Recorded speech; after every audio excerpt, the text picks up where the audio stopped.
સૌરાષ્ટ્ર અને કચ્છને જોડતી નવી ટ્રેન શરૂ થઈ રહી છે, ભુજથી મોરબી, મોરબીથી રાજકોટ. હું સૌ પ્રથમ તો હૃદયપૂર્વકની શુભકામના અને અભિનંદન આપું છું. સૌ લોકોની માંગણી હતી કે સૌરાષ્ટ્ર અને કચ્છ વચ્ચે એક ટ્રેન શરૂ થાય. દેશના વડાપ્રધાન શ્રી નરેન્દ્ર મોદી સાહેબ અને રેલ મંત્રી શ્રી આદરણીય શ્રી અશ્વિનીજી વૈષ્ણવજીનો હું હૃદયથી જનતા વતી આભાર માનું છું. અને આ ટ્રેન આવતીકાલે શરૂ થવાની છે. 30 જૂન સુધી સ્પેશિયલ ટ્રેન તરીકે આ ટ્રેન ચાલવાની છે.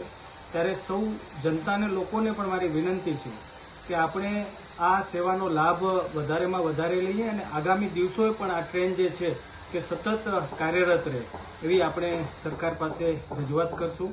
હું સૌને હૃદયપૂર્વકની ખૂબ શુભકામના અને શુભેચ્છા પાઠવું છું.